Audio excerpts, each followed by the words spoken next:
ಅಖಿಲಾಂಡ ಕೋಟಿ ಬ್ರಹ್ಮಾಂಡ ನಾಯಕ ರಾಜಾದಿರಾಜ ಯೋಗಿರಾಜ ಪರಬ್ರಹ್ಮ ಶ್ರೀ ಸಚ್ಚಿದಾನಂದ ಸದ್ಗುರು ಸಾಯಿನಾಥ್ ಮಹಾರಾಜ್ ಕಿ ಜೈ. ಗುರುವಿನ ಪಾದಾರವಿಂದಗಳಿಗೆ ವಂದಿಸುತ್ತಾ ನಮಸ್ತೆ ಸ್ನೇಹಿತರೆ, ಹೇಗಿದ್ದೀರಾ? ಗುರುವಿನ ಅನುಗ್ರಹ ಆಶೀರ್ವಾದದಿಂದ, ಮಾರ್ಗದರ್ಶನದಿಂದ ಹಾಗೂ ನೀವು ನಂಬಿದ ದೈವಶಕ್ತಿಗಳ ಆಶೀರ್ವಾದದಿಂದ ತುಂಬ ಚೆನ್ನಾಗಿರ್ತೀರಾ. ಹಾಗೆ ನಾನು ಕೂಡ ಪ್ರಾರ್ಥನೆಯನ್ನು ಮಾಡ್ತೀನಿ ಆ ಭಗವಂತನಲ್ಲಿ. ಹಾಗಾದರೆ ಇವತ್ತಿನ ರೀಡಿಂಗಲ್ಲಿ ಬಾಬಾರವರು ನಿಮ್ಮ ಈಗಿನ ಒಂದು ಪರಿವರ್ತನೆಗಳ ಬಗ್ಗೆ, ಹಾಗೆ ಮುಂದಿನ ನಿಮ್ಮ ಕನಸುಗಳು ಯಾವ ರೀತಿ ಇದ್ದಾವೆ, ಅದಕ್ಕೆ ಯಾವೆಲ್ಲ ರೀತಿಯ ಅಡ್ಡಿ ಆತಂಕಗಳು ಬಾಧಿಸ್ತಾ ಇದ್ದಾವೆ, ಅದರಿಂದ ನೀವು ಹೇಗೆ ಹೊರಗೆ ಬರಬೇಕು, ಎಲ್ಲದರ ಒಂದು ಸೂಚನೆಯನ್ನು ಯಾವ ರೀತಿ ಕೊಡ್ತಾರೆ ಅನ್ನೋದನ್ನು ನೋಡೋಣ. ಕಾರ್ಡ್ಗಳ ರೀಡಿಂಗ್ ನಿಮ್ಮ ವಿಚಾರದಲ್ಲಿ ಏನಿದೆ ಅನ್ನೋದನ್ನು ನೋಡೋದಕ್ಕಿಂತ ಮೊದಲು ಸ್ನೇಹಿತರೆ, ಎಂದಿನಂತೆ ಇದೊಂದು ಟೈಮ್ಲೆಸ್ ಜನರಲ್ ರೀಡಿಂಗ್ ಆಗಿರುತ್ತೆ. ಹಾಗೆ ಯಾವ ಎನರ್ಜಿಯ ಪ್ರಕಾರ ನೀವು ಈ ಎನರ್ಜಿಗೆ ಕನೆಕ್ಟ್ ಆಗ್ತಿರೋ, ಖಂಡಿತವಾಗಿ ಈ ಎನರ್ಜಿ ನಿಮ್ಮ ಎನರ್ಜಿಗೆ ಕನೆಕ್ಟ್ ಆಗುತ್ತೆ.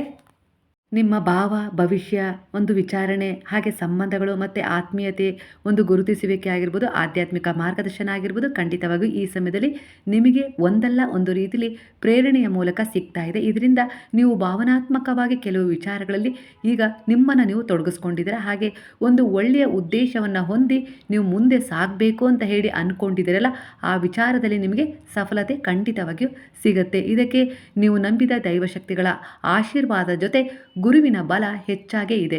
ಅಂದರೆ ಅವರ ಮಾರ್ಗದರ್ಶನ ನಿಮಗೆ ಹೆಜ್ಜೆ ಹೆಜ್ಜೆಗೂ ಸಿಗ್ತಾ ಇರೋದ್ರಿಂದ ನೀವು ನಿಮ್ಮ ಜೀವನದಲ್ಲಿ ಒಳ್ಳೆಯ ತಿರುವುಗಳನ್ನೇ ತಗೊಳ್ತೀರಾ. ಹಾಗೆ ಒಂದು ಉತ್ತಮವಾದ ಬದುಕಿಗೆ ದಾರಿಯನ್ನು ಮಾಡ್ಕೊಳ್ತೀರಾ ಅನ್ನೋ ರೀತಿಯಲ್ಲಿ ಇಲ್ಲಿ ಮೊದಲನೇದಾಗಿ ನಿಮಗೆ ಒಂದು ಬ್ಲೆಸ್ಸಿಂಗ್ ಸಿಗ್ತಾ ಇದೆ.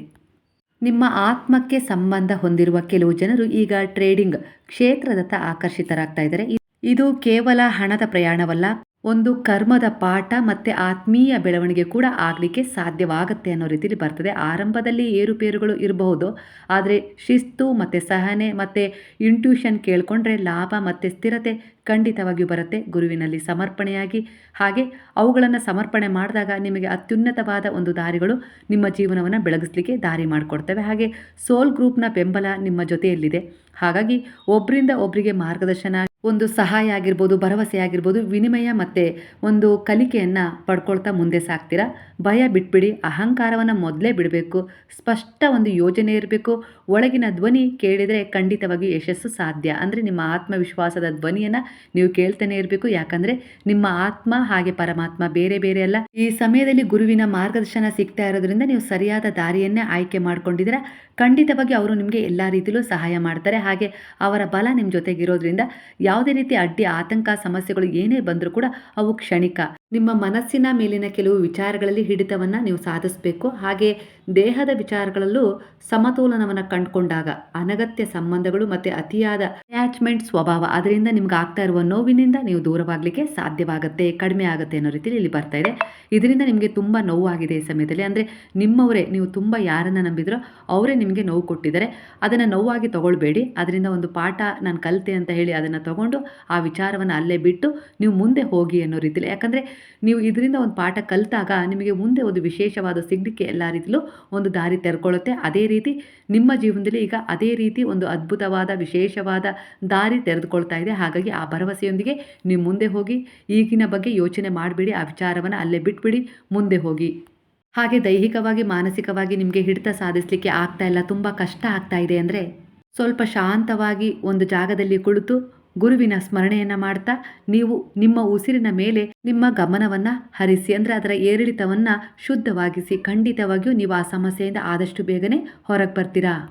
ಹಾಗೆ ಕೆಲವು ಸ್ಪಷ್ಟತೆ ಕೂಡ ಸಿಗುತ್ತೆ. ಇದರಿಂದ ನೀವು ಸ್ಪಷ್ಟವಾದ ನಿರ್ಧಾರಗಳನ್ನು ತಗೊಂಡು ನೀವು ಮುಂದೆ ಹೋಗಲಿಕ್ಕೆ ಸಹಾಯ ಕೂಡ ಆಗುತ್ತೆ. ಹಾಗಾಗಿ ನಿಮ್ಮ ಒಳಗಿನ ಶಾಂತಿಯನ್ನು ನೀವು ಕಂಡುಕೊಳ್ಬೇಕು ಈ ಸಮಯದಲ್ಲಿ. ಹಾಗಾಗಿ ನಿಮ್ಮ ಬಗ್ಗೆ ಕಾಳಜಿ ವಹಿಸಿ, ನಿಮ್ಮ ಒಂದು ತನವನ್ನು ಬಿಟ್ಕೊಡ್ಬೇಡಿ. ಹಾಗೆ ನಿಮ್ಮನ್ನು ಪ್ರೀತಿಸಿ, ಗೌರವಿಸಿ. ಹಾಗಾಗಿ ಸ್ವಲ್ಪ ಏರಿಳಿತಗಳು ಉಂಟಾಗ್ತಾ ಇದೆ ಅಂದರೆ ಉಸಿರಿನ ಒಂದು ಬ್ಯಾಲೆನ್ಸನ್ನು ಮಾಡ್ಕೊಳ್ಳಿ. ಹಾಗೆ ಸರಿಯಾದ ಜನರು ಮಾತ್ರ ನಿಮ್ಮ ಜೀವನದಲ್ಲಿ ಉಳಿತಾರೆ, ಇದರ ಬಗ್ಗೆ ನೆನ್ಪಿಟ್ಕೊಳ್ಳಿ. ಯಾಕಂದರೆ ಇದು ಕಾರ್ಮಿಕ್ ಶುದ್ಧೀಕರಣದ ಹಂತವಾಗಿದೆ. ಮನಸ್ಸಿನಲ್ಲಿ ಆಗಾಗ ಹೇಳ್ಕೊಳ್ತಾ ಇರಿ, ನಾನು ಸಮತೋಲನದಲ್ಲಿ ಇದ್ದೇನೆ, ಯಾರೂ ಕೂಡ ನನ್ನ ಸಮತೋಲನವನ್ನು ಹಾಳು ಮಾಡಲಿಕ್ಕೆ ಸಾಧ್ಯ ಇಲ್ಲ ಅನ್ನೋ ರೀತಿಯಲ್ಲಿ ನೀವು ಆವಾಗವಾಗ ನಿಮಗೆ ಆತ್ಮವಿಶ್ವಾಸವನ್ನು ತುಂಬಿಕೊಳ್ತಾ ಇರಿ. ಇದರಿಂದ ಎಷ್ಟೇ ಕೆಲಸದ ಒತ್ತಡ ಇರಲಿ, ಯಾರಿಂದನೇ ಒತ್ತಡ ಬಂದಿರಲಿ, ಆ ಒತ್ತಡ ನಿಧಾನವಾಗಿ ಸಮತೋಲನಕ್ಕೆ ಬರುತ್ತೆ. ಈ ಸಮತೋಲನವೇ ನಿಮ್ಮ ಶಕ್ತಿ, ಹಾಗೆ ಅದೇ ರಕ್ಷಣೆಯಾಗಿ ಕನ್ವರ್ಟ್ ಆಗುತ್ತೆ. ಈ ಸಮಯದಲ್ಲಿ ವೈಯಕ್ತಿಕ ಸಂಬಂಧಗಳ ವಿಚಾರದಲ್ಲಾಗಿರ್ಬೋದು, ಪ್ರೇಮದ ವಿಚಾರದಲ್ಲಾಗಿರ್ಬೋದು, ಕೆಲಸದ ವಿಚಾರದಲ್ಲಾಗಿರ್ಬೋದು, ನಿಮ್ಮ ಮನಸ್ಥಿತಿ ಏನನ್ನೋ ಬಯಸ್ತಾ ಇದೆ. ದುಡುಕಿನ ನಿರ್ಧಾರದಿಂದ ನಿಮ್ಮ ಮನಸ್ಥಿತಿಯನ್ನು ಅಶಾಂತಗೊಳಿಸ್ಕೊಳ್ಬೇಡಿ. ನೀವು ಯಾವ ದೇವರಲ್ಲಿ, ಯಾವ ಗುರುವಲ್ಲಿ ಆ ವಿಚಾರವನ್ನು ಸಮರ್ಪಣೆಯಾಗಿಸಿ ನೀವು ಪೂರ್ಣವಾಗಿ ಶರಣಾಗಿದ್ದೀರಲ್ಲ, ಖಂಡಿತವಾಗಿ ಅವರು ನಿಮಗೆ ಅದನ್ನು ಸರಿಯಾದ ಸಮಯದಲ್ಲಿ ತಂದು ಕೊಡ್ತಾರೆ ಅನ್ನೋ ರೀತಿಯಲ್ಲಿ ಇಲ್ಲಿ ಭರವಸೆಯನ್ನು ಕೊಡ್ತಾ ಇದ್ದಾರೆ. ಖಂಡಿತ ಅದು ನಡೆಯುತ್ತೆ. ಇದು ದಿವ್ಯ ಸಮಯದ ಆಟವಾಗಿದೆ. ಬೇಗವೂ ಅಲ್ಲ, ತಡವೂ ಅಲ್ಲ. ಒಟ್ಟಾರೆಯಾಗಿ ನಿಮ್ಮ ಒಂದು ಸಮಯಕ್ಕೆ ಸರಿಯಾಗಿ ಅದು ಸಿಗುತ್ತೆ. ಈಗ ನೀವು ಕುಗ್ಗದೆ, ದುರ್ಬಲತೆಗೆ ಜಾರದೆ, ಅವರಿವರ ಮಾತಿಗೆ ಕಿವಿಗೊಡದೆ, ನಿಮ್ಮ ಮನಸ್ಥಿತಿಯನ್ನು ಹಾಳು ಮಾಡ್ಕೊಳ್ಳದೆ, ನೀವು ನಂಬಿರುವ ಗುರುವಿನಲ್ಲಿ, ದೈವಶಕ್ತಿಗಳಲ್ಲಿ ನಂಬಿಕೆ ಇಡೋದೊಂದೇ ನಿಮ್ಮ ಸಹನೆ ಮತ್ತು ಶಾಂತಿಗೆ ಬೆಳಕಾಗತ್ತೆ. ನೀವು ನಂಬಿದ ಗುರುವು ನಿಮ್ಮ ಪರವಾಗಿ ಕೆಲಸ ಮಾಡ್ತಾ ಇದ್ದಾರೆ. ನೀವು ಅದನ್ನು ನಿಯಂತ್ರಿಸಲು ಪ್ರಯತ್ನಿಸಬೇಕಾಗಿಲ್ಲ. ಹಾಗಾಗಿ ನಿಮ್ಮದಾಗಿದ್ದು ಏನಿದೆಯೋ ಅದು ಒಂದು ನ್ಯಾಯದ ವಿಚಾರವೇ ಆಗಿರ್ಬೋದು. ಒಟ್ಟಾರೆಯಾಗಿ ನಿಮ್ಗೆ ಏನು ಸಿಗಬೇಕು ಅಂತೇಳಿ ಗುರುವು ತೀರ್ಮಾನ ಮಾಡಿದಾರಲ್ಲ, ಅದನ್ನು ಅವರೇ ಕೊಡಿಸ್ತಾರೆ. ಹಾಗಾಗಿ ನೀವೇ ಅಲ್ಲಿ ಯಾವುದೋ ರೀತಿ ಅನಾವಶ್ಯಕ ಪ್ರಯತ್ನ ಮಾಡೋದು ಬೇಡ. ಪ್ರಾಮಾಣಿಕವಾಗಿ ನಿಷ್ಠೆಯಿಂದ ಪ್ರಯತ್ನ ಪಡಿ. ಒಂದು ಶುದ್ಧವಾದ ನಂಬಿಕೆ ಇರಲಿ. ಖಂಡಿತವಾಗಿಯೂ ಈ ಎನರ್ಜಿ ಆ ಎನರ್ಜಿಗೆ ಕನೆಕ್ಟ್ ಆಗುತ್ತೆ. ಖಂಡಿತವಾಗಿಯೂ ಅದು ನಿಮ್ಮ ಕಡೆಗೆ ತಾನಾಗಿಯೇ ಬರುತ್ತೆ ಅನ್ನೋ ರೀತಿಲಿ ಇಲ್ಲಿ ಒಂದು ಸೂಚನೆ ಸಿಗ್ತಾ ಇದೆ. ಈ ಸಮಯದ ಎನರ್ಜಿಯ ಪ್ರಕಾರ ಇಲ್ಲಿ ನಿಮಗೆ ಗುರುವಿನಿಂದ ಒಂದು ಆಶೀರ್ವಚನ ಅಂತಲೇ ಹೇಳ್ಬೋದು, ಅದು ಸಿಗ್ತಾ ಇದೆ. ಯಾವ ರೀತಿ ಅಂದರೆ ನಿಮ್ಮ ಒಂದು ಸ್ವಭಾವವನ್ನು ನೀವು ಪ್ರೀತಿಸ್ಕೊಳ್ಬೇಕು, ಹಾಗೆ ನಿಮ್ಮನ್ನು ಗೌರವಿಸಬೇಕು. ಆಗ ಅದು ಅತಿ ಮುಖ್ಯವಾದ ಒಂದು ತಿರುವಿಗೆ ಕಾರಣವಾಗುತ್ತೆ. ಇತರರ ಒಪ್ಪಿಗೆಗಾಗಿ ಇಲ್ಲ ಇತರರು ನಿಮ್ಮನ್ನು ಗುರುತಿಸ್ಬೇಕು, ಇಲ್ಲ ಅಂದರೆ ಅವರು ಮೆಚ್ಕೊಳ್ಬೇಕು ಅನ್ನೋ ರೀತಿಯಲ್ಲಿ ನಿಮ್ಮನ್ನು ಬದಲಿಸಿಕೊಳ್ಳಬೇಕಾದ ಅವಶ್ಯಕತೆ ಇಲ್ಲ. ನೀವು ನೀವಾಗೇ ಇರಿ. ನಿಜವಾದ ಆಕರ್ಷಣೆ ಮತ್ತು ಸೌಖ್ಯ ನಿಮ್ಮ ಜೀವನಕ್ಕೆ ತಾನಾಗೇ ಬರುತ್ತೆ. ನೀವು ಅದನ್ನು ತೋರಿಸ್ಕೊಳ್ಳೋ ಅವಶ್ಯಕತೆ ಇಲ್ಲ. ನಿಜವಾದದ್ದನ್ನು ಒಂದು ನಿಜವಾದ ಒಂದು ಸೋಲ್ ಗುರುತಿಸುತ್ತೆ ಅನ್ನೋ ರೀತಿಯಲ್ಲಿ ಹೇಳ್ತಾ ಇದ್ದಾರೆ. ಹಾಗಾಗಿ ಮೊದಲು ನಿಮ್ಮನ್ನು ಗೌರವಿಸಿ, ನಿಮ್ಮನ್ನು ನೀವು ಪ್ರೀತಿಸ್ಕೊಂಡಾಗ, ಆ ರೀತಿಯ ಗುಣವನ್ನು ನೀವು ಹೊಂದಿದಾಗ ಅದು ಒಂದು ಆಕರ್ಷಣೀಯ ಕೇಂದ್ರವಾಗುತ್ತೆ. ಆಗ ನಿಮ್ಮನ್ನು ಇತರರು ಕೂಡ ಗೌರವಿಸ್ತಾರೆ, ಪ್ರೀತಿಯನ್ನು ಕೊಡ್ತಾರೆ ಅನ್ನೋ ರೀತಿಯಲ್ಲಿ ಬರ್ತಾ ಇದೆ. ಹಾಗಾಗಿ ಇಲ್ಲಿ ನಿಮ್ಮ ಪ್ರೀತಿ ನಿಮ್ಮ ಬಗ್ಗೆನೇ ಏನಾದರೂ ಕಡಿಮೆ ಆದರೆ, ಅಂದರೆ ಕೆಲವು ಸಂಬಂಧಗಳಲ್ಲಿ ಗೊಂದಲ ಉಂಟಾಗುತ್ತೆ, ಇಲ್ಲಾಂದರೆ ಭೌತಿಕವಾಗಿ ನೀವು ಈ ಜಗತ್ತಿನ ಜೊತೆ ಹೋರಾಟ ಮಾಡಲಿಕ್ಕೆ ಸ್ವಲ್ಪ ಕಷ್ಟ ಆಗುತ್ತೆ. ಹಾಗಾಗಿ ನಿಮ್ಮ ಬಗ್ಗೆ ನಿಮಗೆ ಗೌರವ ಇರಲಿ, ಹಾಗೆ ಆತ್ಮವಿಶ್ವಾಸ ಸದಾ ನಿಮ್ಮ ಜೊತೆಗಿರಬೇಕು. ಖಂಡಿತವಾಗಿ ಇದು ನಿಮ್ಮನ್ನು ಬೆಳಗಿಸುತ್ತೆ ಅನ್ನೋ ರೀತಿಯಲ್ಲಿ ಬರ್ತಾ ಇದೆ. ಇಲ್ಲಿ ಕೆಲವು ವಿಚಾರಗಳಲ್ಲಿ ನೀವು ಗುರುವಿನಲ್ಲಿ ಒಂದು ಪ್ರಾರ್ಥನೆಯನ್ನು ಇಟ್ಟಿದ್ರಿ, ಅದಕ್ಕೆ ತಕ್ಕ ಹಾಗೆ ಅವರು ಒಂದು ಮಾರ್ಗವನ್ನು ತೋರಿಸ್ತಾ ಇದ್ದಾರೆ. ಆದರೆ ಆತ್ಮವಿಶ್ವಾಸದಿಂದ, ಧೈರ್ಯದಿಂದ ನೀವು ಆ ಮಾರ್ಗದಲ್ಲಿ ಸಾಗಬೇಕು. ಖಂಡಿತವಾಗಿಯೂ ಅದರ ಮುಂದಿನ ಪ್ರಯಾಣವೇ ನಿಮ್ಮ ದಡವಾಗಿರುತ್ತೆ.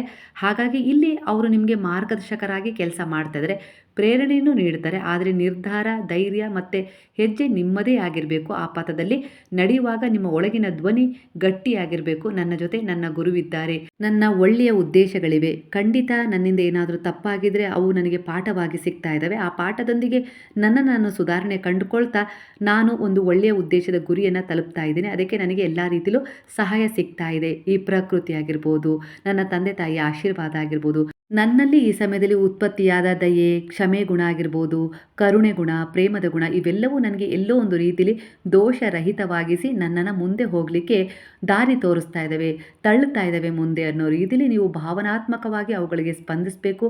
ಹಾಗೆ ಒಂದು ಕೃತಜ್ಞತೆಯನ್ನು ಸಲ್ಲಿಸುವ ಮೂಲಕ ನೀವು ಧನ್ಯವಾದಗಳನ್ನು ಅರ್ಪಿಸ್ತಾ ಮುಂದೆ ಹೋಗ್ತಾನೆ ಹೋಗಬೇಕು. ಖಂಡಿತವಾಗಿ ನಿಲ್ಲಬೇಡಿ, ಹಿಂತಿರುಗಿ ನೋಡಬೇಡಿ, ಮುಂದೆ ಹೋಗಿ. ನಿಮ್ಮ ಉದ್ದೇಶ ನಿಮ್ಮನ್ನು ಸ್ವಾಗತಿಸ್ತಾ ಇದೆ ಅನ್ನೋ ರೀತಿಯಲ್ಲಿ ಇಲ್ಲಿ ಬರ್ತಾ ಇದೆ. ಖಂಡಿತ ನೀವು ಗುರಿ ತಲುಪ್ತೀರಾ. ಅದು ಒಂದು ಉತ್ತಮವಾದ ಸ್ಥಾನಮಾನವನ್ನು ಹೊಂದಿರುವ ಕೆಲಸದ ಉದ್ದೇಶವನ್ನು ಇಟ್ಟು ನೀವೇನೀಗ ಸ್ಟಡಿ ಮಾಡ್ತಾ ಇದ್ದೀರಲ್ಲ, ಅದಕ್ಕೆ ಇಲ್ಲಿ ಆಶೀರ್ವಾದ ಸಿಗ್ತಾ ಇದೆ. ಹಾಗೆ ಯಾವುದೋ ಒಂದು ಕೆಲಸದಲ್ಲಿ, ವ್ಯಾಪಾರದಲ್ಲಿ ಹೀಗೆ ಒಂದು ಹೂಡಿಕೆ ಮಾಡಿ ಒಂದು ಪಾರ್ಟ್ನರ್ಶಿಪ್ಪಲ್ಲಿ ಮುಂದುವರಿಬೇಕು ಅಂತ ಹೇಳಿ ಅಂದ್ಕೊಂಡಿದ್ರಲ್ಲ, ಅದರ ವಿಚಾರದಲ್ಲಿ ಇಲ್ಲಿ ನಿಮಗೆ ಬೆಂಬಲ ಸಿಗ್ತಾ ಇದೆ. ಆದರೆ ನಿಮ್ಮ ಆತ್ಮಸಾಕ್ಷಿಯ ಮಾತನ್ನು ನೀವು ಹೆಜ್ಜೆ ಹೆಜ್ಜೆಗೂ ಸ್ವೀಕರಿಸ್ತಾ ಹೋಗಬೇಕು. ಅದು ನಿಮಗೆ ಗೈಡ್ ಮಾಡ್ತಾ ಹೋಗುತ್ತೆ. ಆತ್ಮ ಪರಮಾತ್ಮ ಬೇರೆ ಬೇರೆ ಎಲ್ಲ. ಯಾಕಂದರೆ ನೀವು ನಂಬಿರುವ ಗುರುಶಕ್ತಿ, ದೈವಶಕ್ತಿ ನಿಮ್ಮೊಳಗೆ ಆತ್ಮದ ರೂಪದಲ್ಲಿ ಇದ್ದಾರೆ. ಅವರು ನಿಮಗೆ ಗೈಡೆನ್ಸ್ ಕೊಡ್ತಾರೆ. ನಿಮ್ಮ ಆತ್ಮ ಆರಿಸಿಕೊಂಡಿರುವ ದಾರಿಯನ್ನು, ಅಂದರೆ ಅದು ಏನು ನಾನು ಈ ಜೀವನದಲ್ಲಿ ಮಾಡಬೇಕು ಅಂತೇಳಿ ಒಂದು ಆಸೆ ಇಟ್ಕೊಂಡು ಬಂದಿದೆಯಲ್ಲ, ಅದಕ್ಕೆ ಪೂರಕವಾಗಿ ಇಲ್ಲಿ ಎಲ್ಲ ರೀತಿಯಲ್ಲೂ ಸಹಾಯ, ಒಂದು ಸಿದ್ಧತೆ ನಡೀತಾ ಇದೆ. ಅದನ್ನು ಅನುಸರಿಸಿ ನೀವು ಹೋಗಿ. ಖಂಡಿತವಾಗಿಯೂ ಅಲ್ಲಿ ಕೆಲವು ಏಳು ಬೀಳುಗಳ ನಡುವೆಯೂ ನೀವು ಕೆಲವು ಪಾಠಗಳನ್ನು ಕಲಿತು ನೀವಲ್ಲಿ ಎದ್ದು ನಿಲ್ತೀರಾ ಗೆಲುವಿನೊಂದಿಗೆ ಅನ್ನೋ ರೀತಿಲಿ ಬರ್ತಾ ಇದೆ. ಇಲ್ಲಿ ಬಾಬಾ ನಿಮಗೆ ಹೇಳ್ತಿದ್ರೆ, ನಂಬಿಕೆ ಇಡು, ನನ್ನನ್ನು ಸ್ಮರಣೆ ಮಾಡ್ತಾ ಇರು, ಹೆದರಬೇಡ. ಇದು ನೀನು ಒಬ್ಬನೇ ನಡೆಯಬೇಕಾಗಿರುವ ಒಂದು ಯಾನವಾಗಿದೆ. ಹಾಗಾಗಿ ಇಲ್ಲಿ ನಾನು ನಿನಗೆ ಗುರಿಯನ್ನು ತಲುಪಿಸಲಿಕ್ಕೆ ಏನೆಲ್ಲ ಸಹಾಯ ಬೇಕೋ ಅದನ್ನು ಮಾಡ್ತಾ ಇರ್ತೀನಿ. ನನ್ನ ಸ್ಮರಣೆ ನಿರಂತರವಾಗಿರಲಿ. ಒಳ್ಳೆಯ ಉದ್ದೇಶವನ್ನು ಯಾವತ್ತಿಗೂ ಕೂಡ ಧೃತಿಗೆಡಿಸಬೇಡ. ಯಾವತ್ತಿಗೂ ಕೂಡ ಈ ಕಷ್ಟ, ಈ ದಾರಿ ಅಂತ ಹೇಳಿ ಹೆದರಬೇಡ. ಅದರಿಂದ ಸಂದೇಹ ನಿನ್ನನ್ನು ಹಿಂದಕ್ಕೆ ತಳ್ಳಿಬಿಡುತ್ತೆ, ಇಲ್ಲ ಅಂದರೆ ಮುಂದಿನ ದಾರಿಯಲ್ಲಿ ಅಡೆತಡೆಗಳನ್ನು ತೋರಿಸುತ್ತೆ ಅನ್ನೋ ರೀತಿಯಲ್ಲಿ ವಿಚಾರ ಬರ್ತಾ ಇದೆ. ಹಾಗಾಗಿ ಯಾರೋ ನಿನ್ನನ್ನು ಹೆದರಿಸ್ಬೋದು, ಇಲ್ಲಾಂದರೆ ಅಡ್ಡಿ ಆತಂಕಗಳನ್ನು ಉಂಟು ಮಾಡ್ಬೋದು, ಇನ್ಯಾವುದೋ ರೀತಿ ಸಮಸ್ಯೆಗಳನ್ನು ತರ್ತಾರೆ ನೀ ಹೆದರಿದಾಗ. ಹಾಗಾಗಿ ಹೆದರಬೇಡ, ನನ್ನ ಜೊತೆ ನನ್ನ ಗುರುವಿದ್ದಾರೆ, ನನ್ನ ಒಳ್ಳೆಯ ಉದ್ದೇಶ ಇದೆ, ನನ್ನ ಒಂದು ಆತ್ಮದ ಉದ್ದೇಶವೇ ಇದಾಗಿತ್ತು, ಹಾಗಾಗಿ ನಾನು ಅದನ್ನು ಪಡ್ಕೊಳ್ತೀನಿ ಅನ್ನೋ ರೀತಿಲಿ ನೀನು ಮುಂದೆ ಹೋಗು. ಖಂಡಿತ ನಿನಗೆ ಎಲ್ಲ ರೀತಿಲೂ ಸಪೋರ್ಟ್ ಸಿಗುತ್ತೆ. ಆ ಅಡೆತಡೆಗಳು ತನ್ನಿಂದ ತಾನೇ ಹಿಂದೆ ಸರಿತವೆ. ಹೌದು, ಶತ್ರುದ್ದೇ ಆಗಿರ್ಬೋದು, ಇನ್ಯಾವುದೇ ರೀತಿಯ ಒಂದು ಕೆಟ್ಟ ದೃಷ್ಟಿದ್ದೇ ಆಗಿರ್ಬೋದು, ಅವೆಲ್ಲವೂ ತನ್ನಿಂದ ತಾನೇ ನಿನ್ನಿಂದ ಹಿಂದೆ ಸರಿತವೆ. ಈಗ ಅವು ಹೆದರಿಸಲಿಕ್ಕೆ, ಭಯ ಹುಟ್ಟಿಸ್ಲಿಕ್ಕೆ, ಮಾಯೆಯ ರೀತಿಲಿ ನಿನ್ನ ಮುಂದೆ ಬಂದು ನಿಂತಿದ್ದಾವೆ. ಯಾವಾಗ ನೀವು ಧೃತಿಗೆಡದೆ ಅದರಲ್ಲಿ ಒಂದು ಆತ್ಮವಿಶ್ವಾಸವನ್ನು ಹೊಂದಿ ನಾನು ಅದನ್ನು ಪಡ್ಕೊಳ್ತೀನಿ ಅನ್ನೋ ರೀತಿಲಿ ಒಂದು ಸಾಧನೆ ಆಗಿರ್ಬೋದು, ಕೆಲಸ ಆಗಿರ್ಬೋದು, ಒಂದು ಏನೋ ಪೂಜೆ ಮಾಡ್ತಾ ಇದ್ದೀರಾ, ವ್ರತ ಮಾಡ್ತಾ ಇದ್ದೀರಾ, ಅದಕ್ಕೆ ತುಂಬ ಜನ ಅಡ್ಡಿ ಆತಂಕಗಳನ್ನು ವ್ಯಕ್ತಪಡಿಸ್ತಾ ಇದ್ದಾರೆ ಅಂದರೆ ನಿಮ್ಮ ಗುರಿಯನ್ನು ತಲುಪಲಿಕ್ಕೆ ಅವ್ರು ಬಿಡ್ತಾ ಇಲ್ಲ ಅಂದರೆ ನೀವು ಆ ಸಮಯದಲ್ಲೂ ಕೂಡ ಧೃತಿಗೆಡದೆ ನಿಮ್ಮ ಕೆಲಸದಲ್ಲಿ ನಿರತರಾಗಬೇಕು, ಪ್ರಾಮಾಣಿಕವಾಗಿ ಪ್ರಯತ್ನ ಪಡಬೇಕು, ಹಿಂದೆ ಸರಿಬಾರ್ದು ಅನ್ನೋ ರೀತಿಯಲ್ಲಿ ಬರ್ತಾ ಇದೆ. ಖಂಡಿತ ಅದು ಫಲ ಸಿಗುವ ಸಮಯವಾಗಿರುತ್ತೆ. ಹಾಗಾಗಿ ಆ ಒಂದು ಫಲ ನಿಮಗೆ ಸಿಗಬಾರ್ದು, ಆ ದೈವಿಕ ಸಮಯದಲ್ಲಿ ನೀವು ಪಡ್ಕೊಳ್ಳುವಂತಹ ಒಂದು ಸಫಲತೆ ಇದೆಯಲ್ಲ ಅದು ನಿಮಗೆ ಸಿಗಬಾರ್ದು ಅಂತೇಳಿ ಕೆಲವರು ಅಡ್ಡಿ ಆತಂಕಗಳು ವ್ಯಕ್ತಪಡಿಸ್ತಾ ಇರ್ತಾರೆ. ಇದು ಕೂಡ ನಿಮ್ಮ ಒಂದು ಆತ್ಮಕ್ಕೆ ಅಂಟಿಕೊಂಡ ಸಂಬಂಧಗಳೇ ಆಗಿರ್ತವೆ. ಒಂದು ಶತ್ರುತ್ವ ಆಗಿರ್ಬೋದು, ಇಲ್ಲ ಏನೋ ಒಂದು ವಿಚಾರದ ಪ್ರಕಾರ ಅವರು ನಿಮ್ಮನ್ನು ಹಿಂಬಾಲಿಸ್ತಾ ಇರ್ತಾರೆ. ಹಾಗಾಗಿ ನಿಮ್ಮ ಉದ್ದೇಶ ಈಡೇರಬಾರ್ದು ಅನ್ನೋ ರೀತಿಯಲ್ಲಿ ಕೆಲವು ಅಡ್ಡಿ ಆತಂಕಗಳನ್ನು ಉಂಟು ಮಾಡ್ತಾ ಇರ್ತಾರೆ. ನೀವು ಖಂಡಿತ ಇದಕ್ಕೆ ಯಾವುದಕ್ಕೂ ಹೆದರಬಾರ್ದು, ಸಂದೇಹನೂ ಪಡಬಾರ್ದು. ಗುರು ಶಕ್ತಿ ಮೇಲೆ, ನೀವು ನಂಬಿದ ಶಕ್ತಿಗಳ ಮೇಲೆ ಅನ್ನೋ ರೀತಿಯಲ್ಲಿ ಇಲ್ಲಿ ಬರ್ತಾ ಇದೆ. ವಿಶ್ವಾಸ ಬಿಟ್ಟು ಆ ವಿಚಾರದಲ್ಲಿ ಒಂದು ಸೇವೆ ಮಾಡ್ತಾ ಇದ್ದೀರಾ, ಅದರಿಂದ ಒಳ್ಳೆಯದಾಗತ್ತೆ ಅನ್ನೋದಾದರೆ ಖಂಡಿತ ಅದನ್ನೇ ನೀವು ಪೂರ್ಣವಾಗಿ ನಂಬಬೇಕು, ಹಾಗೆ ಪೂರ್ತಿಗೊಳಿಸ್ಬೇಕು ಆ ವಿಚಾರವನ್ನು ಅಂತ ಬರ್ತಾ ಇದೆ. ಈ ಪಯಣದಲ್ಲಿ ನೀವು ಒಂಟಿ ಅಲ್ಲ, ಯಾಕಂದರೆ ನೀವು ನಂಬಿದ ದೈವಶಕ್ತಿ ಈ ಆತ್ಮದ ಒಂದು ಪ್ರಯಾಣದಲ್ಲಿ ನಿಮಗೆ ಒಂದಲ್ಲ ಒಂದು ರೀತಿಲಿ ಸಹಾಯ ಮಾಡುತ್ತೆ. ಅಂದರೆ ಯಾರೋ ಬಂದು ಮಾರ್ಗದರ್ಶನ ಮಾಡೋದಾಗಿರ್ಬೋದು, ಪ್ರೇರಣೆಯಾಗಿ ನಿಲ್ಲೋದಾಗಿರ್ಬೋದು, ಭರವಸೆ ತುಂಬೋದಾಗಿರ್ಬೋದು, ನಿರ್ಧಾರ, ಧೈರ್ಯ ಮತ್ತು ಯಾವೆಲ್ಲ ರೀತಿಯಲ್ಲಿ ನಿಮಗೆ ಸಹಾಯ ಮಾಡಬೇಕು ಆ ಎಲ್ಲ ರೀತಿಯಲ್ಲೂ ಸಹಾಯ ಮಾಡ್ತವೆ ಕಾಣದ ಶಕ್ತಿಗಳು ನಿಮ್ಮ ಪರವಾಗಿ. ನಿಮ್ಮ ಪೂರ್ವಜರು ಕೂಡ ನಿಮ್ಮ ಒಂದು ಈ ಉನ್ನತಿಯ ಒಂದು ಒಳ್ಳೆಯ ಉದ್ದೇಶದ ಒಂದು ಹೆಜ್ಜೆಯನ್ನು ನೋಡಿ ಖಂಡಿತವಾಗಿ ಅವರ ಸಹಾಯ ಕೂಡ ನಿಮಗೆ ಸಿಗ್ತಾ ಇರುತ್ತೆ ಸೂಕ್ಷ್ಮ ರೀತಿಯಲ್ಲಿ. ಅದನ್ನು ಗಮನಿಸಿ. ಹಾಗಾಗಿ ಇಲ್ಲಿ ನೀವು ಧೃತಿಗೆಡದೆ ಮುಂದೆ ಹೆಜ್ಜೆ ಇಟ್ಟಾಗ ಎಲ್ಲರ ಸಪೋರ್ಟ್ ನಿಮಗೆ ಸಿಗ್ತಾ ಹೋಗುತ್ತೆ. ನೀವೇ ಹೆದರಿ ಏನಾಗ್ಬಿಡುತ್ತೋ ಅನ್ನೋ ರೀತಿಯಲ್ಲಿ ಹಿಂದೆ ಹರಿದಾಗ ಅಲ್ಲಿ ನಿಮಗೆ ಯಾವುದೇ ರೀತಿ ಸಹಾಯ ಸಿಗೋದಿಲ್ಲ. ಯಾಕಂದರೆ ಅವರು ಸಹಾಯ ಮಾಡಬೇಕು, ದೈವಶಕ್ತಿ ಆಗಿರ್ಬೋದು, ನಿಮ್ಮ ಹಿರಿಯವರಾಗಿರ್ಬೋದು, ನಿಮ್ಮ ತಂದೆ ತಾಯಿ ಆಶೀರ್ವಾದ ಆಗಿರ್ಬೋದು, ಈ ಸಮಯದಲ್ಲಿ ನಿಮಗೆ ಸಹಾಯ ಮಾಡಬೇಕು ಅಂತಲೇ ಹಂಬಲಿಸ್ತಾ ಇರ್ತಾರೆ. ಆದರೆ ನೀವೇ ಧೈರ್ಯವಾಗಿ ಹೆಜ್ಜೆ ಹಿಡಿದಿದ್ದಾಗ ಅವರ ಸಹಾಯ ನಿಮಗೆ ಸಿಗೋದಿಲ್ಲ. ಹಾಗಾಗಿ ಈ ಸಮಯದಲ್ಲಿ ನನ್ನ ಒಳ್ಳೆಯ ಉದ್ದೇಶಕ್ಕೆ ಖಂಡಿತ ಎಲ್ಲರ ಸಹಾಯ ಸಿಕ್ಕೇ ಸಿಗುತ್ತೆ, ನಾನೂ ಕೂಡ ಸ್ವಲ್ಪ ಪುಣ್ಯ ಕಾರ್ಯ ಮಾಡಿದ್ದೀನಿ ಅನ್ನೋ ಆತ್ಮವಿಶ್ವಾಸ ನಿಮ್ಮಲ್ಲಿ ಹೆಚ್ಚಾಗಿತ್ತು. ಅದರ ಆಧಾರದ ಮೇಲೆ ನೀವು ಮುಂದೆ ಹೆಜ್ಜೆ ಇಟ್ಟಾಗ ಅದು ಯಾವುದೇ ರೀತಿ ಕೆಲಸದ್ದೇ ಆಗಿರ್ಬೋದು, ಏನೋ ಪಡ್ಕೊಳ್ಳೋ ವಿಚಾರನೇ ಆಗಿರ್ಬೋದು, ಖಂಡಿತ ಅದರಲ್ಲಿ ನೀವು ಸಫಲತೆಯನ್ನು ಪಡ್ಕೊಳ್ತೀರಾ. ಮುಂದಿನ ತಿಂಗಳಲ್ಲಿ ಅಂದರೆ ಮುಂದಿನ ವರ್ಷದಲ್ಲಿ ನಿಮಗೆ ತುಂಬ ಒಳ್ಳೊಳ್ಳೆಯ ವಿಚಾರಗಳು ನಿಮ್ಮ ಜೀವನದಲ್ಲಿ ಘಟಿಸ್ತವೆ, ಇಲ್ಲ ಅಂತಲ್ಲ. ಆದರೆ ಅವುಗಳನ್ನು ನೀವು ಶ್ರದ್ಧೆಯಿಂದ ತುಂಬ ಶ್ರಮಪಟ್ಟು ಪಡ್ಕೊಳ್ಬೇಕಾಗತ್ತೆ. ಯಾವುದು ಅಷ್ಟು ಸಲೀಸಾಗಿ ಸಿಗೋದಿಲ್ಲ ಅಂತ ಹೇಳಿ ಬರ್ತಾ ಇದೆ. ಆದರೆ ಆ ಯಾವೆಲ್ಲ ಒಂದು ವಿಚಾರಗಳು ನಿಮಗೆ ಅಡೆತಡೆ, ಏನೋ ಸಮಸ್ಯೆ, ಏರಿಳಿತಗಳು ಕಂಡಾಗ ನೀವು ಅವುಗಳನ್ನು ಗುರುವಿನ ಪಾದಗಳಲ್ಲಿ ಸಮರ್ಪಣೆ ಮಾಡಿದಾಗ ಆಗ ಅದರ ಭಾರ ಅವರು ಭರಿಸ್ತಾರೆ. ಯಾಕಂದರೆ ನೀವು ನನ್ನಿಂದ ಆಗೋದಿಲ್ಲ, ಎಲ್ಲ ನಿಮ್ಮಿಂದನೇ ತಂದೆ, ನನ್ನ ಪ್ರಯತ್ನ ಅಷ್ಟೇ ನಾನು ಪಡ್ಬೋದು ಅನ್ನೋ ರೀತಿಲಿ ನೀವು ಶರಣಾದಾಗ ನೀವು ಸಂಪೂರ್ಣವಾಗಿ ನಿಮ್ಮ ಭಾರವನ್ನು ಅವರಿಗೆ ಭರಿಸಿದಾಗ ಅವರು ಆ ಭಾರವನ್ನು ಭರಿಸ್ತಾರೆ. ಹಾಗೆ ನಿಮಗೆ ಖಂಡಿತವಾಗಿಯೂ ಊರುಗೋಲಾಗಿ ಸಹಾಯ ಮಾಡ್ತಾರೆ. ಯಾವ ರೀತಿ ನೀವು ಮುಂದೆ ಹೋಗಬೇಕು, ಯಾವ ವಿಚಾರದಲ್ಲಿ ಸರಿಯಾದ ನಿರ್ಧಾರಗಳನ್ನು ತಗೊಳ್ಬೇಕು, ಯಾವುದನ್ನು ಕೈ ಬಿಡಬೇಕು, ಯಾವುದರಿಂದ ಹೊರಗೆ ಬರಬೇಕು, ಯಾವುದು ನಿಮಗೆ ಅತ್ಯಂತ ಪ್ರೀತಿಯಾಗಿತ್ತೋ ಅದು ನಿಮಗೆ ಒಂದು ಮೋಸ ಮಾಡಿದೆ ಅಂದರೆ ಅದರಿಂದ ನಾವು ಹೇಗೆ ಹಿಂದೆ ಸರ್ಕೊಳ್ಬೇಕು ಅನ್ನೋ ರೀತಿಯಲ್ಲಿ, ಅಂದರೆ ನಿಮಗೆ ಯಾವೆಲ್ಲ ರೀತಿಯಲ್ಲಿ ಒಂದು ಕಷ್ಟ, ದುಃಖ, ಸಮಸ್ಯೆಗಳನ್ನು ಎದುರಿಸಲು ಆಗೋದಿಲ್ಲಲ್ಲ ಆ ಸಮಯದಲ್ಲೆಲ್ಲ ಅವರು ನಿಮಗೆ ಬಲವಾಗಿ ನಿಲ್ತಾರೆ. ಹಾಗೆ ಯಾವುದರಲ್ಲಿ ನೀವು ಮುಂದೆ ಹೋಗ್ತಿರೋ ಅದಕ್ಕೆ ಸಹಾಯವಾಗಿ ಪ್ರೇರಣೆ ಕೂಡ ನೀಡ್ತಾರೆ. ಯಾವ ರೀತಿ ಎಚ್ಚರಿಕೆಯಿಂದ ಮುಂದೆ ಸಾಗಬೇಕು, ತಪ್ಪು ಆಗಬಾರ್ದು ಅನ್ನೋ ರೀತಿಲಿ ನಿಮ್ಮಿಂದಲೇ ಅವರು ಕಾರ್ಯಪ್ರವೃತ್ತರಾಗಿ ಸಹಾಯ ಮಾಡ್ತಾರೆ ಅನ್ನೋ ರೀತಿಲಿ ಬರ್ತದೆ. ಹಾಗಾಗಿ ಖಂಡಿತ ಮುಂದಿನ ವರ್ಷ ನಿಮಗೆ 2026ನೇ ಇಸ್ವಿ ತುಂಬಾ ಚೆನ್ನಾಗಿ ಒಂದು ದೈವಿಕ ಸಮಯವನ್ನು ಉತ್ಪತ್ತಿ ಮಾಡಿಕೊಡುತ್ತೆ.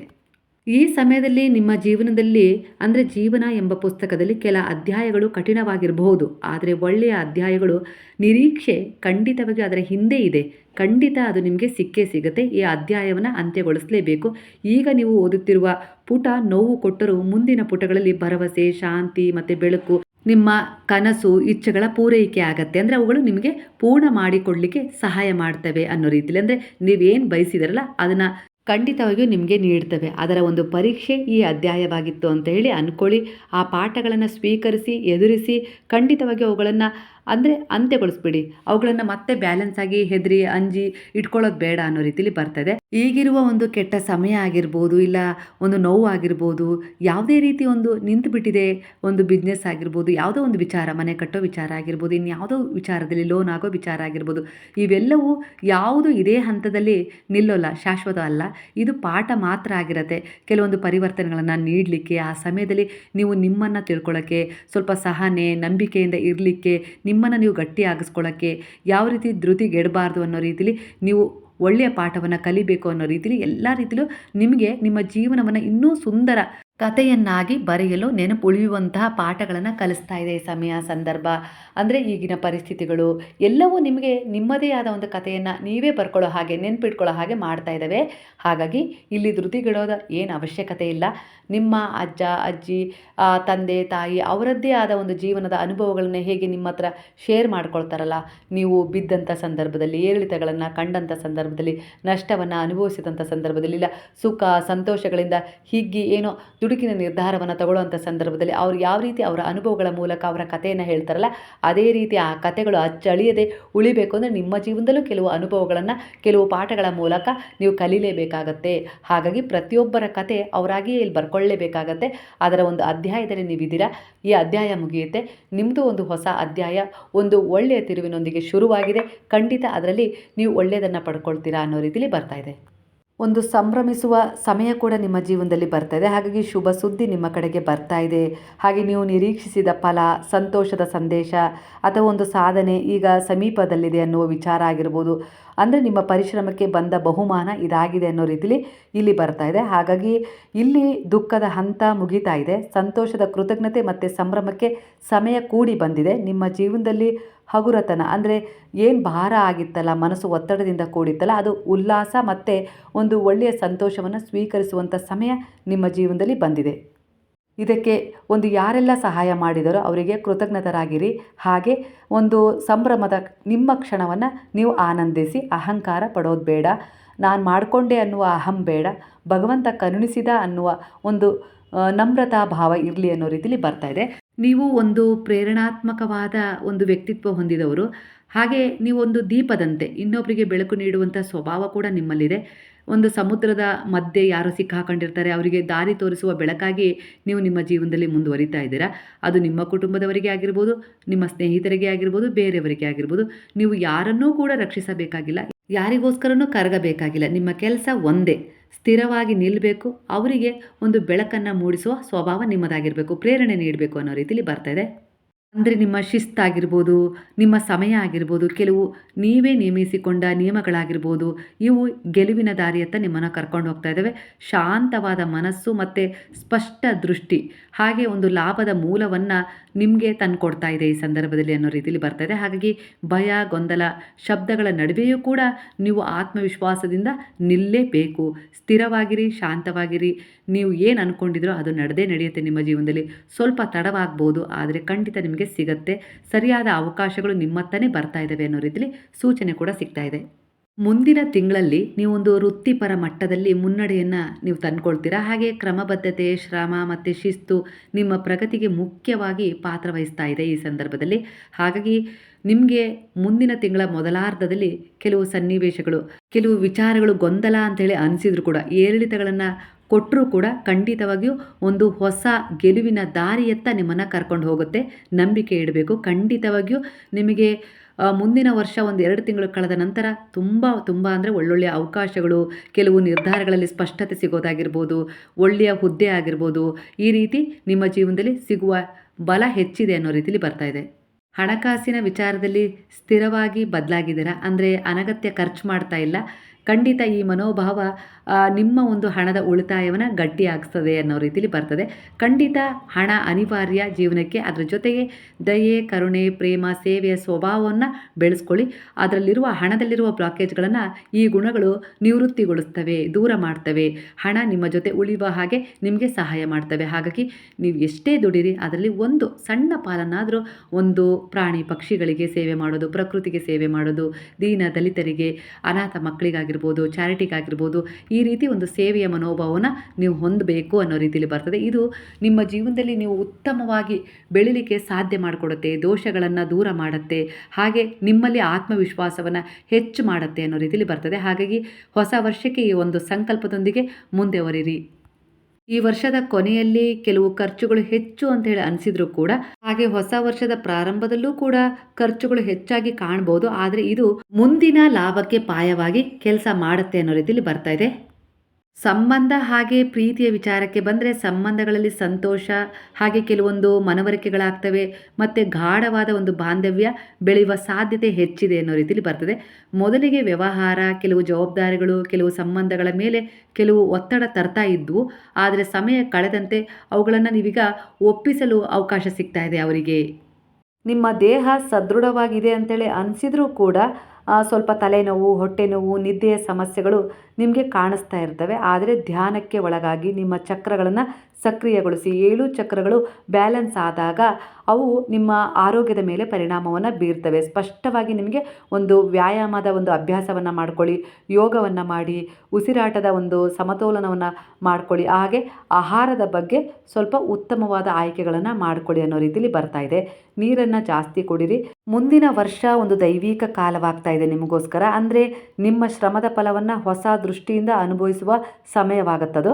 ಸಮತೋಲನ, ಧೈರ್ಯ ಮತ್ತು ಅಂತರಂಗ ಶಕ್ತಿಯನ್ನು ಮತ್ತಷ್ಟು ಹೆಚ್ಚಿಸ್ಕೊಳ್ತೀರ ನೀವು ಆ ವರ್ಷದಲ್ಲಿ. ಯಾಕಂದರೆ ಈ ವರ್ಷದಲ್ಲಿ ತುಂಬ ಒಂದು ಅಭ್ಯಾಸಗಳನ್ನು, ಅದು ಕೆಟ್ಟದೇ ಆಗಿರ್ಬೋದು, ಕೆಲವೊಂದು ವಿಚಾರಗಳಲ್ಲಿ ಪರಿವರ್ತನೆ ತಂದ್ಕೊಳ್ಳೋದ್ರ ಮೂಲಕ ಅವುಗಳನ್ನು ಬಿಟ್ಬಿಟ್ಟಿದ್ದೀರಾ. ಈಗ ಒಂದು ಹೊಸ ಜೀವನಕ್ಕೆ ಕಾಲಿಡಬೇಕು ಅನ್ನೋ ರೀತಿಲಿ ಒಂದು ಅರಿವನ್ನು ಮೂಡಿಸ್ಕೊಂಡು ಒಂದು ಒಳ್ಳೆಯ ಉದ್ದೇಶದೊಂದಿಗೆ ಹೊರಟಿದ್ದೀರಾ ಹೊಸ ಒಂದು ವರ್ಷಕ್ಕೆ. ಹಾಗಾಗಿ ಆ ವರ್ಷ ನಿಮಗೆ ತುಂಬ ಒಂದು ದೈವಿಕ ಸಮಯವಾಗುತ್ತೆ, ಒಳ್ಳೆಯದನ್ನು ತಂದುಕೊಡುತ್ತೆ.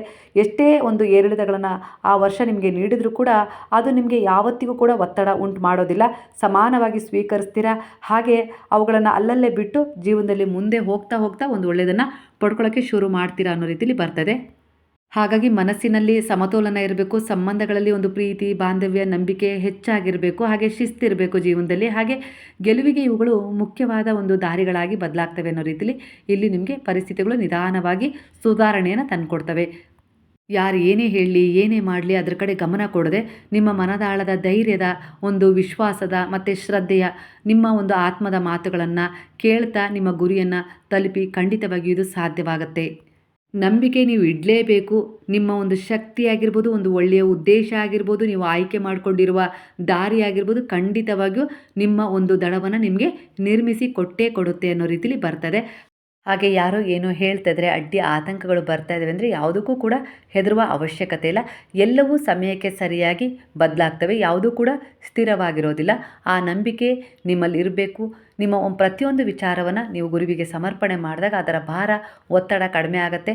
ಪ್ರಾಮಾಣಿಕ ಪ್ರಯತ್ನ ನಿಮ್ಮದಾಗಿರಲಿ. ಅಂದರೆ ನಿಮ್ಮ ಆಸೆ, ಇಚ್ಛೆ ಏನೇ ಇದ್ದರೂ ಅದನ್ನು ಗುರುವಿನಲ್ಲಿ, ನೀವು ನಂಬಿದ ದೈವಶಕ್ತಿಗಳಲ್ಲಿ ಹೇಳ್ಕೊಳ್ಳಿ.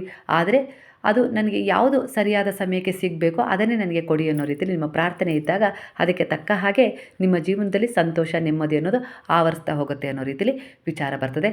ಸ್ನೇಹಿತರೆ, ಇವತ್ತಿನ ಸಾಯಿ ಟ್ಯಾರೋಟ್ ರೀಡಿಂಗ್ನ ಮಾಹಿತಿ ನಿಮ್ಮ ಜೀವನಕ್ಕೆ ಹತ್ತಿರವಾಗಿದ್ದರೆ ಕೃತಜ್ಞತಾಪೂರ್ವಕವಾಗಿ ಗುರುವಿಗೆ ಒಂದು ಸಾಯಿರಾಮ್ ಅಂತ ಹೇಳಿ ಕಮೆಂಟ್ ಮಾಡೋದನ್ನು ಮರಿಬೇಡಿ. ಹಾಗಾದರೆ ಈಗೆಲ್ಲರೂ ಸೇರಿ ಹೇಳೋಣವಾ?